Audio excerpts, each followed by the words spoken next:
Welcome to the #1 source for information, news, and opinion on your Columbus Blue Jackets. This is CBJin30, presented by Telhio Credit Union. You can also find the audio version on the CBJ Radio SoundCloud page, Apple Podcasts, TuneIn, Spotify, Google Play Music, or wherever you listen to your favorite podcasts. Now here's your host, Bob McElligott.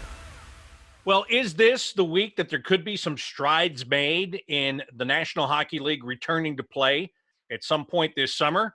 There are some indications that that might be the case. Welcome to another Monday Mailbag edition of CBJin30, presented by Telhio Credit Union. I'm Bob McElligott. Yes, there are some reports about some progress being made over the weekend with the return to play committee that the NHL has put together, and that does involve players. So a little bit of headway, perhaps. We'll find out how much, because later today there's another scheduled Board of Governors meeting at 3 o'clock this afternoon. It'll be interesting to see if they revisit a June draft, how much they talk about this return to play, what they've talked about this weekend, all of those things. But maybe, fingers crossed, maybe things are coming to a little bit of a head, right? And there are still so many obstacles that have to be cleared before you can get back on the ice. Where are you going to play? How are you going to play? All those things. But there have been more reports coming out about the format and all of that. And I'll get to all of it in just a moment. But first, I want to tell you about Telhio Credit Union. Of course I do, because they're the fine folks that make sure that this show comes your way every single week. Telhio Credit Union is where you want to have your money, because they want you on their team. They want to help to take care of you and to take care of your money. And if you'd like to find out exactly what they can do for you, all you have to do is go to their website at telhio.org. Right there, you can just surf through it. You can get all the information that you're looking for. What kind of accounts do they have? Do they help you with personal accounts? Yes. Do they help you with business accounts? Yes. It's all right there for you. And if you can't find the information you're looking for, there's a live chat option on the right side of the screen that you can access during regular business hours. So it's all there. They want you on their team. They will do the best for you. Simple as that. Telhio Credit Union. They're open to everyone in Central and Southwestern Ohio, and they are federally insured by NCUA. All right, let's get to it here. Before I open the mailbag, I want to talk about some information that came out over the weekend. A couple of tweets yesterday from Pierre LeBrun, who writes for The Athletic, who broadcasts for TSN in Canada.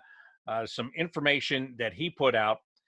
He tweeted that sources indicate the Return to Play Committee has talked throughout the weekend, and that the NHL and the Players Association are making progress on a 24-team format.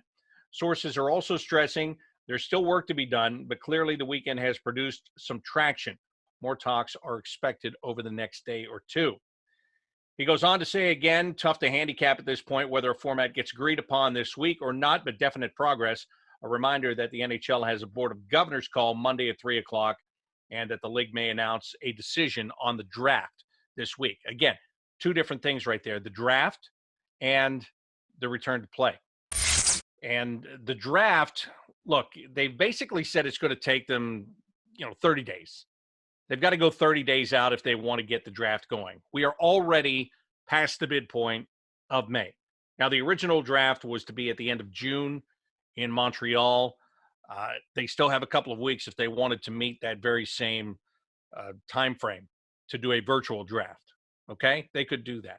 But the sources around the league seem to be saying, from everything that I've read and I've seen, and you've probably read and seen, but it looks like there's some pushbacks from some general managers that do not want to have that draft before the conclusion of the season itself. Again, a lot of reasons. I went over this just a couple of shows ago with Bruce Garriock from Ottawa.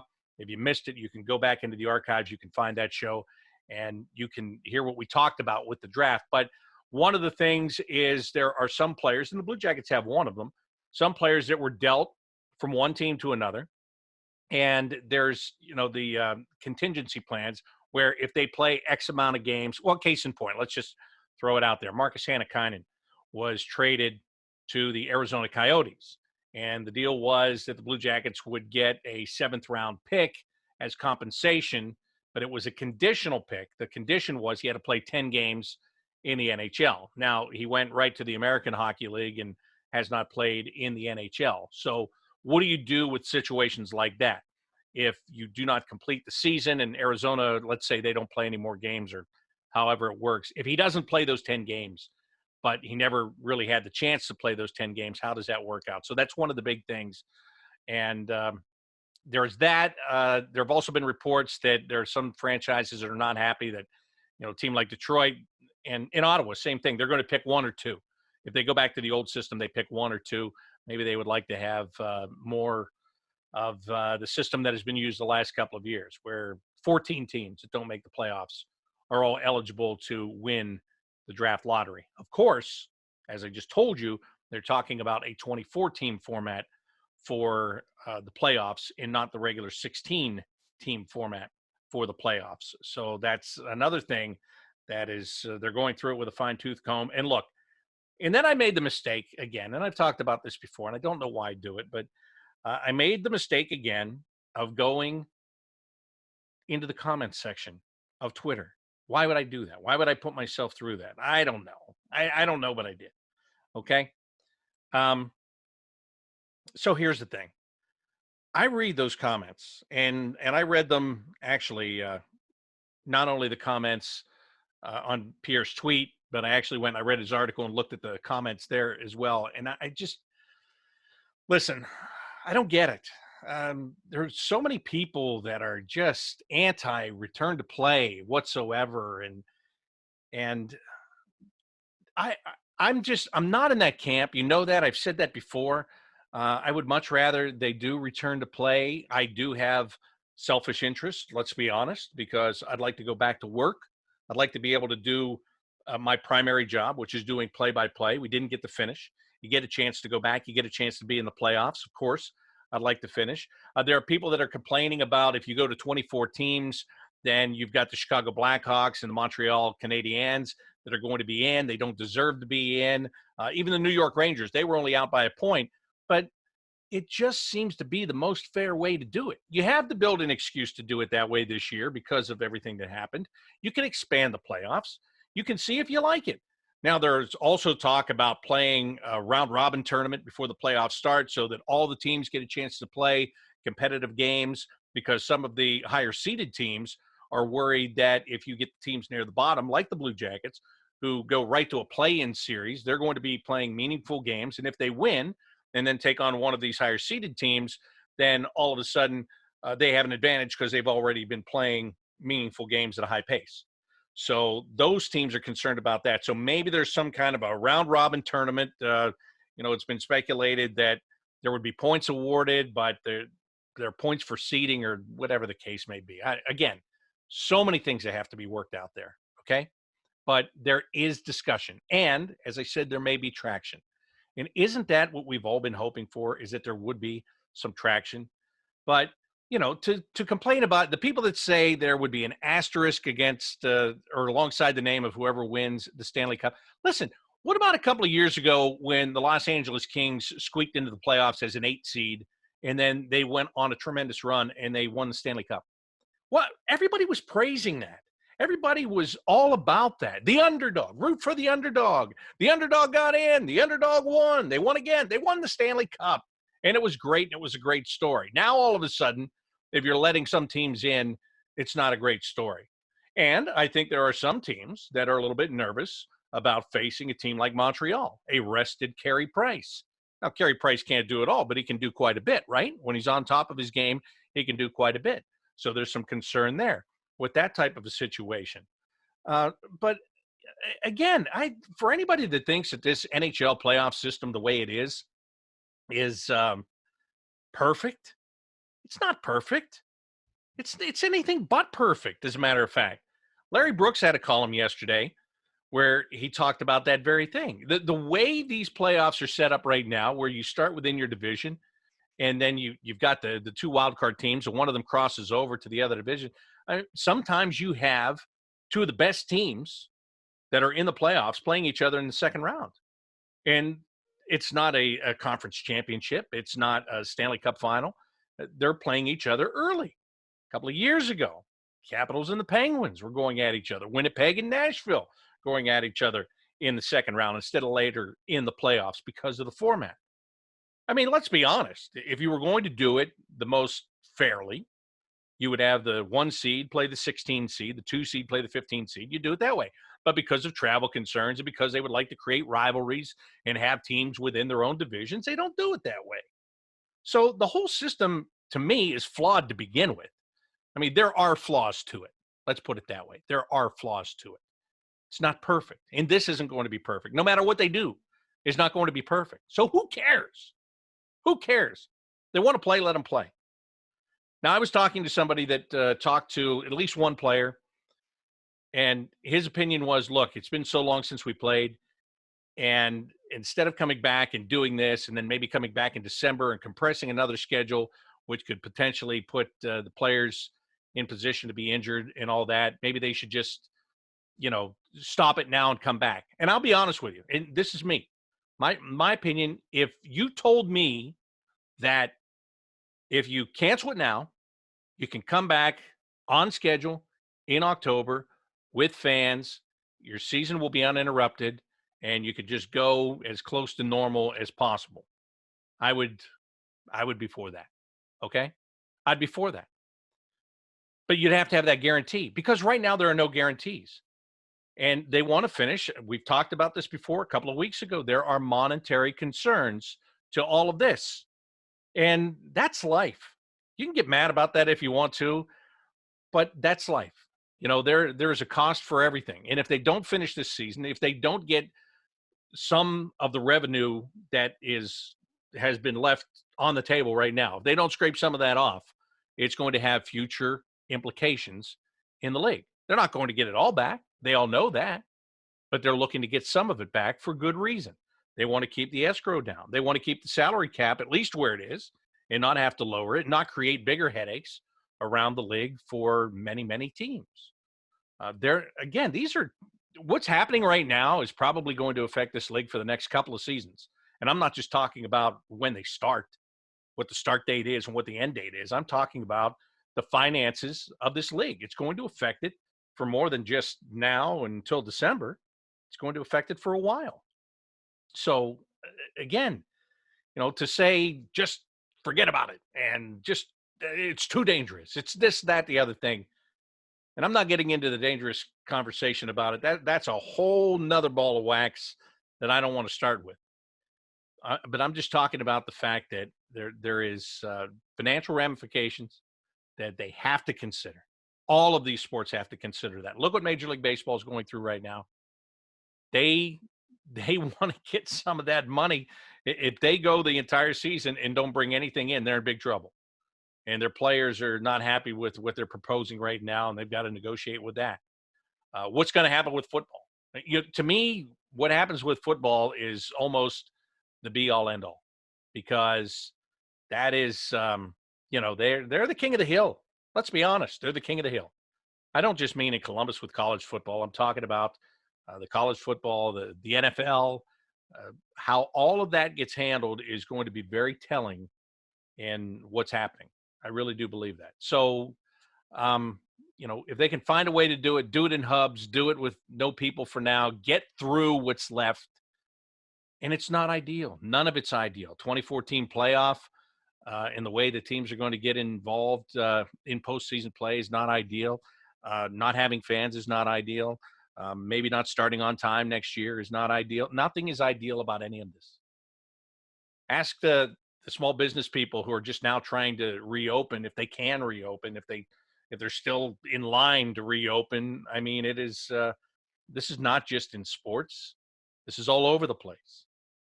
So, if you can do it, do it. Again, I have a vested interest. I'll tell you that flat out. That's not a problem. It's true. I have a vested interest, but I just don't understand it. Some people are so quick to just say, throw it away. And look, again, I understand the players that are maybe perhaps going to be asked to stay away from their families for 2 to 3 months while they go through the playoffs and all that stuff. I understand that. And I think that's something they have to work through somehow, some way. And here's another thing. If I would have told you when the season paused on May the 12th, or I'm sorry, on March the 12th, on March the 12th, if I would have told you that it is going to be 2 full months before you can get a haircut, before you can go to a restaurant, to which you will still not be able to sit outside, or I mean inside. If I would have told you you can't go inside a restaurant, you can't get your haircut, what else? You can't go to the gym, all of that stuff. You can't play, your kids won't be able to play sports for at least 2 months, probably 2.5 months. And even then, it's going to come back with heavy, heavy regulations and limitations. At that time, you probably would have said, nah, come on, that's not going to happen. Well, it did. And my point to this is, who knows what it's going to look like later in the summer? As these states start to come open again, slowly but surely, who knows what's going to happen? If there are no spikes, then maybe things happen more quickly. More information becomes available. Things are going to be different in August than they are now. There's going to be more information, whether it's positive or negative, I can't tell you, but it's going to be different. So to have the tunnel vision on this for some people and just shut it down, like it's changing, it's fluid, it's a fluid situation. Now, getting the players back from Europe and how they're going to get them back and when they're going to get them back, you would think that they're going to have to address that pretty soon. I would think if they're going to start to have small group practices and moving into training camps and then maybe coming back to play. But again, maybe at the Board of Governors meeting, there's more information that comes out. But it is possible there will be more information this week, which is exciting because we haven't had much information all along the way. Okay? So there's my spiel on all of that. I think I covered it all. I hope I covered it all. Anyway, let's move on. Let's go to the mailbag. And remember, you can always ask your questions of me a couple of ways. You can use Twitter with the hashtag Monday Mailbag, and you can tweet your question to me. You can also record it as a voice memo or even a video. And you can email me, Bobby Mack, BOBBYMAC, at bluejackets.com. And I guess I should tell you that on Twitter, it's Bobby Mack Sports, where you can send it. Okay? So let's get right to it. And the first question comes via Twitter, and it is from Andy McLean. And Andy says, the longer the wait, the more the Blue Jackets get healed. Assuming some postseason happens, what would you anticipate the roster to look like? Also, you're looking more and more like a twin of an aging Luke Skywalker. Thanks for all you do. Be safe. Thanks, Andy. You're not the first one that brought up the Skywalker reference. I don't get it. I don't see it. I mean, really, do you see it? Really? Do you? And I don't even mind the comparison to the Luke Skywalker. I mean, he's one of the greatest fictional heroes of our time, right? I mean, who would be upset to be mentioned in the same name as a famed Jedi Knight? But it's the word aging that bothers me, even if it's true. Anyway, thank you for the question. I appreciate it, Andy. To answer the question, it's as simple as this. That's another thing I didn't touch on, actually, so I'm glad you asked that question. The rosters. There's word that the rosters could be expanded to 30, okay? So a Liam Foudy, who's done playing his junior hockey, he did play this year. He would be available to play. You mentioned getting healthy. Yes, Seth Jones be healthy again. Oliver Bjorkstrand should be healthy again. Texier, I'm not sure. I haven't checked on that progress lately. But Cam Atkinson, obviously ready to go. And you're going to have some of your key players back in the lineup. There's no question about it. You're going to have 2 scoring wingers and your top defenseman back in your lineup. So that would look pretty darn good. And if you have that taxi squad of those extra guys here, then you can make changes where you see fit. Again, Liam Foudy, I'm not saying that he's a guy that is going to be he's going to come in and dominate in any kind of playoff format that the league might have. But you never know. I mean, he looked fine in the couple of games that he played. He does have that speed. John Tortorella loves his speed.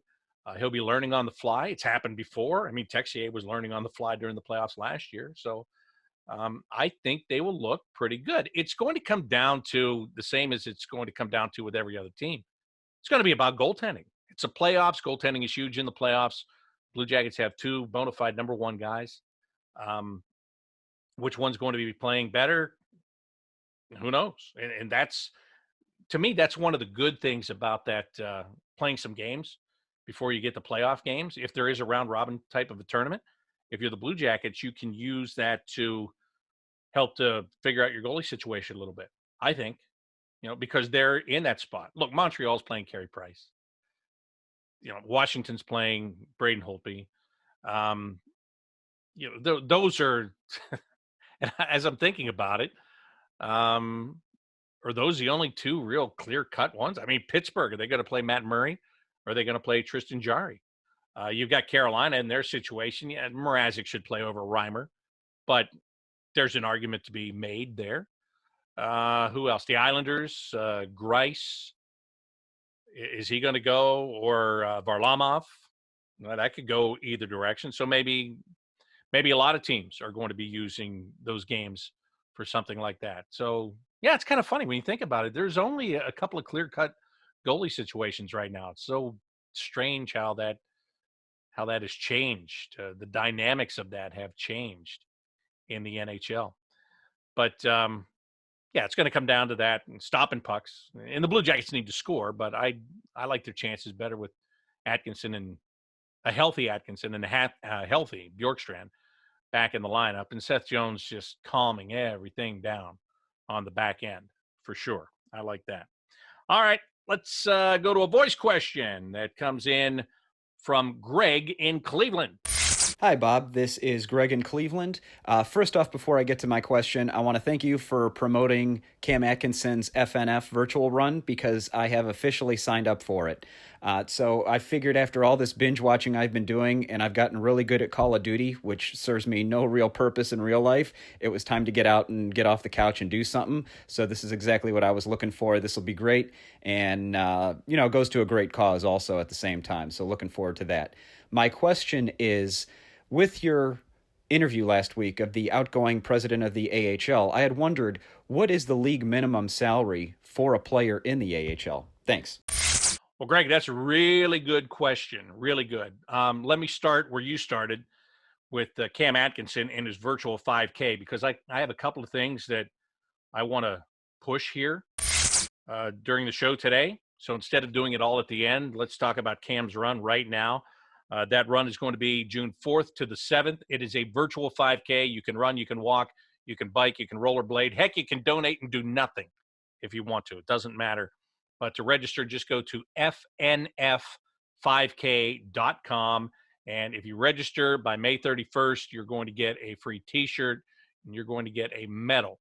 Now, when you register today, register tomorrow, but I would say today. As soon as you get your T-shirt, you want to take a picture of the T-shirt, or you want to put the T-shirt on and you want to take a picture of yourself, or you want to take a video of yourself and you want to post it on social media, trying to get others to get involved in it as well. They're making a lot of money off this thing, and it's going to go to a very good cause over at Riverside Hospital. It'll help to fund a machine that will be able to give quick coronavirus tests to the workers, to the frontline healthcare workers. So that's where your money is going. fnf5k.com. Join Cam Atkinson and help to make this a better community by participating in his virtual 5K. Very easy. All right, Greg, now to get to your question. And by the way, it was great, and I was honored to have Dave Andrews, the outgoing president and CEO of the American Hockey League, on the show the other day. Again, if you missed it, go back in the archives. It's right there. But Dave was talking about having to cancel the remainder of the season, talking about his 26-year tenure as the president of that league, and talking about former Blue Jackets general manager Scott Housen, who is taking over as the new president and general manager, president and chief executive officer. I think I said general. I'm so used to saying that. I mean, that title is so prominent in sports, but it is the president and CEO, chief executive officer. That's what Dave Andrews is now. That's what Scott Housen is going to be for the American Hockey League starting on July 1st. But to answer the question, what is the minimum salary in the American Hockey League? A player's minimum salary this year, the 2019-2020 season, was $50,000. Now, that's a player that is just signed. That's the minimum, okay? So if you have a little bit of experience, maybe you played a little pro hockey in the ECHL, and they organization wants to sign you to an American League contract, and they give you the minimum. That's what you get. Next year it goes up to $51,000, but this year it's $50,000. The veteran guys, they tend to get more than that. The guys on two-way contracts probably, I would say, get more than that. But that's your base. That's the minimum that you receive to play in the American Hockey League, $50,000, right? Not too bad. And guys, the older guys, they kind of they can still make a living with a higher salary. And, as I say, it's better than going to a real job every day, right? For sure. But that is the answer to your question. And I looked up the collective bargaining agreement they have with the Professional Hockey Players Association, and it goes up just a little bit. It's a 5-year deal. Goes up $1,000 for next season, $1,000 the season after that, and then under $1,000 increments the remaining time. But that is the answer to the question. So thank you for that question. I appreciate it, as always. All right, what are some of the other things that I had to cover here today? I told you there were some things that I wanted to go over, and I wanted to make sure that I got everything taken care of. And I'm checking my list. I made my list. I'm checking it twice. Let's see. Oh, also on Twitter, our CBJ Radio Twitter page. And that's what it is, at CBJ Radio. Simple as that. We have a survey on there for you. It's a podcast survey. Would like your feedback on what we're doing.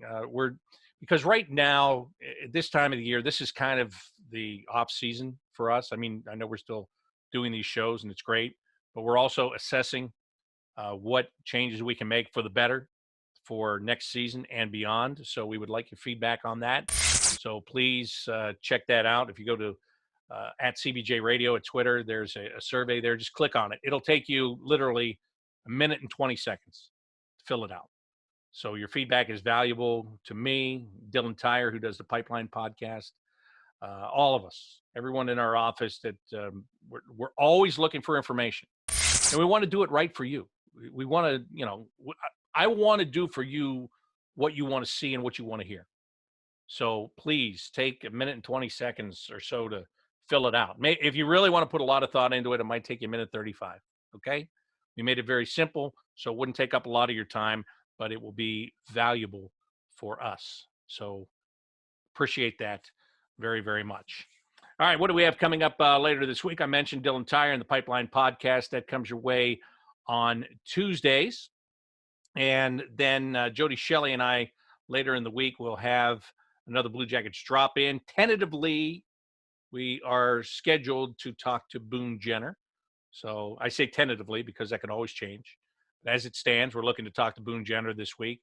And then on Friday, another CBJin30 with as yet to be determined guest. And I'll tell you why it's yet to be determined this week is simply because if there is some hockey news and some good hockey news, then I'm going to get you the latest and the best hockey news as it becomes available this week. So that's the schedule.